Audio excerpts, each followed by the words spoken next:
学生好，欢迎你们到德伟老师的中文教室。Welcome to Teacher Dave's Mandarin Chinese classroom. I'm Teacher Dave.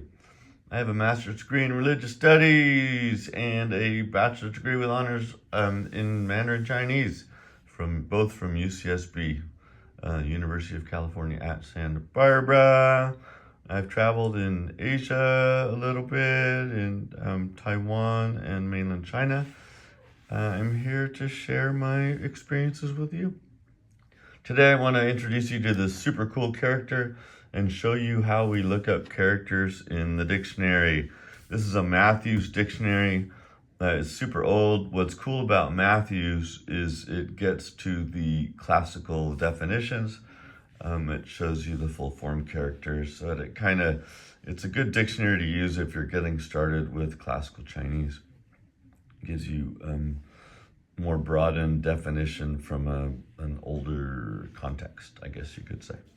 Anyway, I want to show you this beautiful character. It's ling, L-I-N-G, second tone. It's one of my very favorite characters.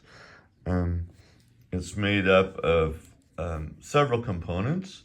At the top, you see yu. It's the character for rain, or this is the radical for rain, the rain radical at the top. The character yu, like 下雨的雨, is written slightly differently, more box-like, right? In the middle of the character here, we have three mouth radicals, 口. And at the bottom, we have the character wu, which means a shaman or a medium. And so this character ling is like, well, let's read the definition. We are staring at a dictionary, aren't we? The spirit of a being which acts upon others, spirit, spiritual, divine, supernatural, efficacious. What I would say is this is like a spiritual potency. Efficacious is a pretty good word. We used to say numinous, like of pneuma, but that's getting a little out there. Let's just say like divine, divine, like power, something like that. Supernatural power, something like that. And you can see all the cool stuff that it's used for. Anyway, so say you're reading along in your text. Here's our Mathews Dictionary. You're reading along in your text and you come across this character, right? And you need to look it up. So what do? Well, in the older dictionaries, we use our radicals to look up characters. And we happen to know that I mentioned at the top of this character, we have our rain radical. And so we can guess it's probably going to be listed under that one. So the first thing we need to do is we need to count our strokes in our rain radical, right? And we see that we have 1, 2, 3, 4, 5, 6, 7, 8 strokes in the rain radical, right? So what we want to do, pardon my lameness here, we go back to our radical index. Pardon also the dictionary. This dictionary is so cool. It was given to me by my wonderful, wonderful professor, Chauncey Goodrich, at UCSB. Wonderful, wonderful man. And I have a smaller one of these somewhere. Okay, so we saw that it has 8 radicals, right? So we go to our radical index. Here, Appendix B. When I was in graduate school, I made copies of these pages and put them in a 3-ring binder so I wouldn't have to brutalize my pages anymore. But we need 8 strokes, don't we? And this one only goes to 6. So let's turn the page over to here and see that, Okay, here we have our 8 strokes. All right, so we go down the list. There's Jin and it's like Chang and Man. There it is, number 173. So you see the radical over there, right? And then Yu, there's the character Yu. That's how it's written in its regular form. And we see that it's number 173, right?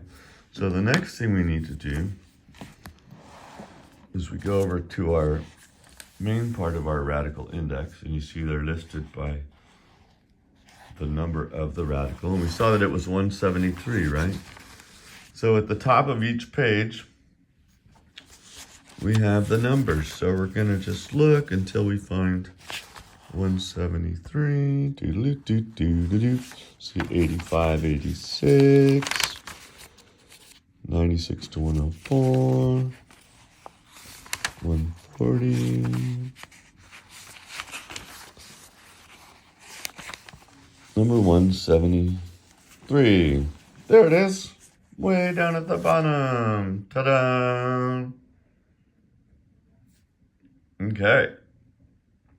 So the next thing we need to do is we need to count the number of strokes that are in the rest of the character. Let's see. So here's our character, huh? So let's see. Remember our 8 strokes there. So here's the rest of it. We have 3 mouth radicals in our shaman. So 1, 2, 3, 4, 5, 6, 7, 8, 9, 10. 11, 12, 13, 14, 15, 16 strokes. My goodness. So we're going to turn the page. And we're going to go to 14 strokes, 16 strokes. There it is. Da-da-da-da. Now we get yet another number. 4071. Good. So now we go back into the meat of our dictionary, and we're going to go to 4071.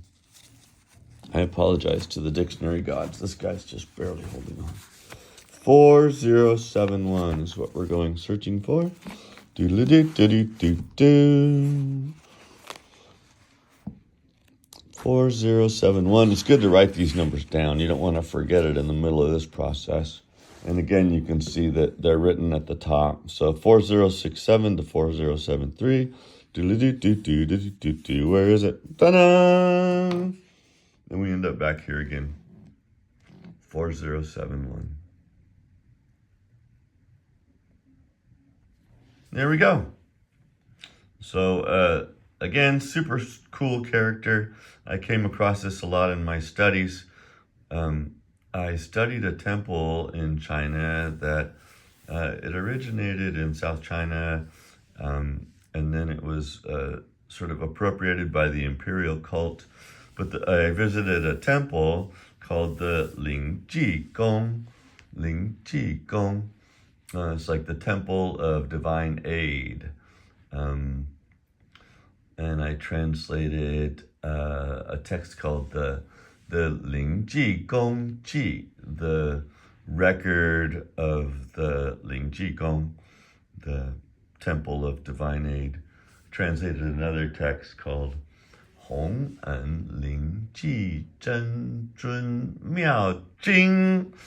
And I won't translate that for you. It's anyway, super cool character. Came across it a lot in my study of Chinese religion. I want to get you guys excited about some of these characters and about studying classical Chinese religion. Super awesome, the ancient stuff. Also, the popular religion and religious Taoism and popular cults and the appropriation of said cults in nation building and all that stuff is kind of what I was into. Anyway, it's been 10 minutes.